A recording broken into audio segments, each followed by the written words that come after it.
Hi everyone. Elon Musk this week tweeted some interesting stuff about Bitcoin. Of course, as you can imagine, that was enough to put all the crypto world talking about it. But the question is, should Tesla convert its cash to Bitcoin? We are going to hear what Michael Saylor has to say in this interview with Gali Rush from Hyperchange. It's a savings and loan in cyberspace that's available to 7.8 billion people where no politician can steal your money. Right? That's a simple idea. Everybody on earth needs it. Simple. There's another idea though, which is this is the first truly engineered monetary network in the history of the world. And by that I mean, it's a closed, thermodynamically sound monetary system. If you put $100 million in the system, it's like charging a battery. It has no power loss. You can store it for 100 years. It'll still be there. Every other monetary system has a power loss in it. It bleeds energy. If you put your money into, if you put your money into electricity and store it in a battery, you lose 2% a month. You have 24% inflation rate a year. If you put your money, that's the problem. You can't move electricity around without losing 6% of it over the course of a few hundred miles. So what if I wanted to store all my monetary energy and I didn't want to lose it every month or every year or every decade? Well, I design a closed system, 21 million gold coins. None come in, none go out. All I can do is heat it up or cool it down. That's the definition of a thermodynamic closed system. Bitcoin is the first example of that system. What that means is that you can collect all of the monetary energy in the world, store it in this battery, hold it for 100 years, channel it through time and space with no energy loss. It's an engineering breakthrough. The most interesting thing about Michael Saylor's approach to Bitcoin, as a reserve asset, was the noise created in the investment world. Especially on Twitter, where even Elon Musk wanted a piece of it. In this tweet, Musk actually asked Michael Saylor about the process. Now the question remains. As this conversation between Tesla's CEO and Michael Saylor, from rocket scientist to rocket scientist, has already happened. I'm going to show you another very interesting conversation with Max Keiser, the host of Keiser Report and also Orange Pill podcast, to solidify this new trend that put the Bitcoin future in a much better position to thrive in these very volatile times. You got to compare it to what happened back in 1992 when George Soros attacked the British pound and the Bank of England. And he broke the Bank of England, if you recall, and he made a quick $1 billion. Stan Druckenmiller was the architect of that.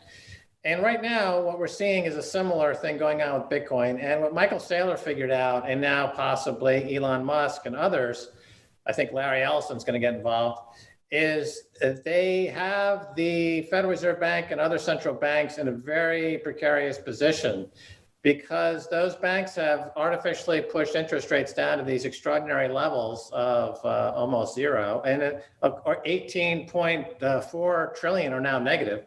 So, and if they can borrow, as Saylor did at 75 basis points just now for 650 million, and buy Bitcoin, they are in a position of a speculative attack on the Federal Reserve Bank. Make no mistake about this. Michael Saylor and the Bitcoiners are attacking the Federal Reserve Bank and the global central banking system as Soros did to the Bank of England. That's kind of the template that's being used globally. That's the inside ball. That's why Bitcoin, you could very easily see it trade to $200,000, $300,000, $400,000 a coin pretty quickly because the central banks have left themselves open to this arbitrage, to this attack, and it's on. We are facing an immense force produced by technology disruption. Huge sectors have been continuously dematerialized to a digital format, as it happened with Amazon, Apple, Facebook, and Google, which disrupted entire industries.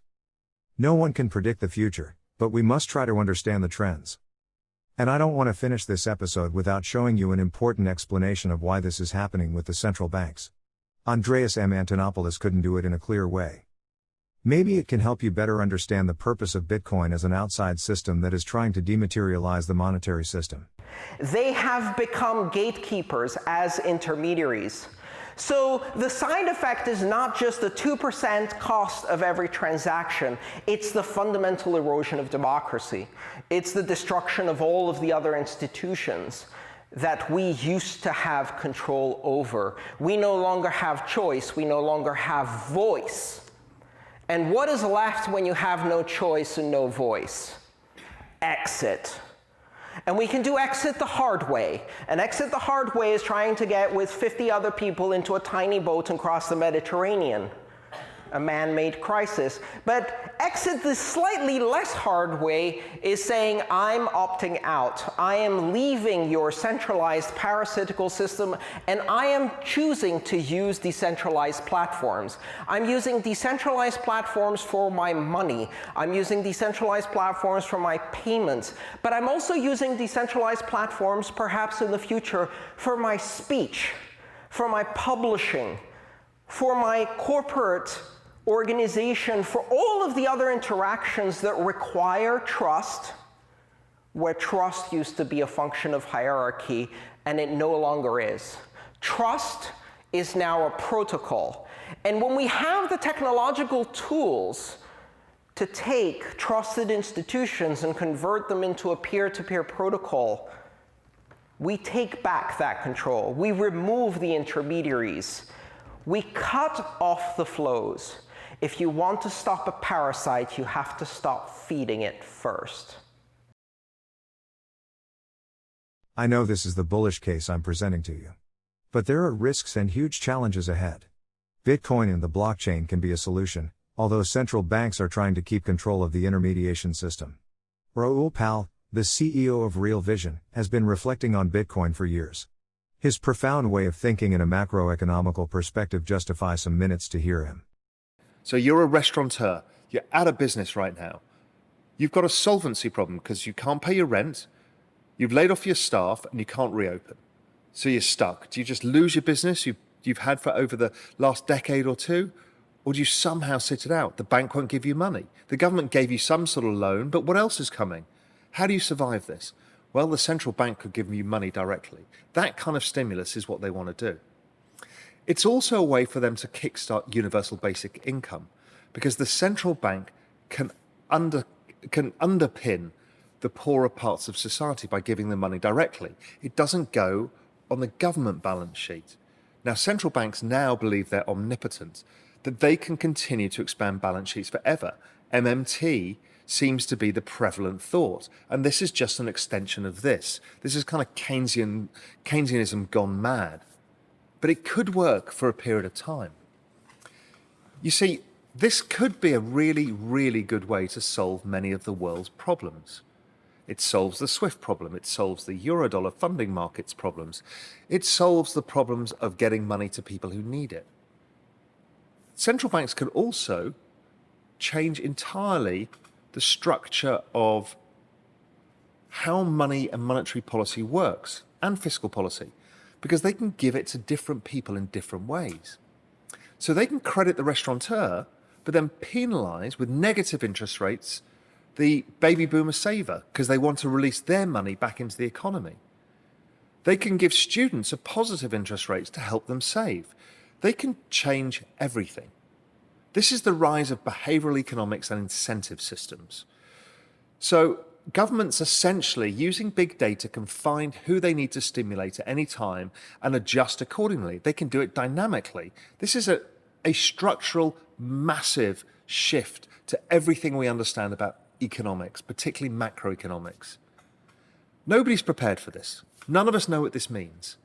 It means, and it will be sold on, a load of good things. And I think there's a lot of good things that come from this. I think it is an elegant solution to some of our problems. But elegant solutions in governments and central banks lead to unintended consequences. The issue is here is to have this new system, you're going to give up your freedom. You are going to have every transaction you've ever done and ever will do recorded. This is a highly complex reality. Central banks dominate the monetary system. Bitcoin and the blockchain are designing a completely different path. In this war between those who control and those who don't want to be controlled, there are people like you and me. We believe in democracy, and as Raoul Pal said, it's our freedom that is in jeopardy. Are we going to live in a deflationary future, where prices fall and abundance gets us free? What if, instead of trying to stop deflation at all costs, we embrace it? I really hope you find this content useful for you. As you might know, I'm not a financial advisor. I encourage you to find a professional advisor to help you find the best investments. If you found this information useful, don't forget to subscribe the channel and click the button below.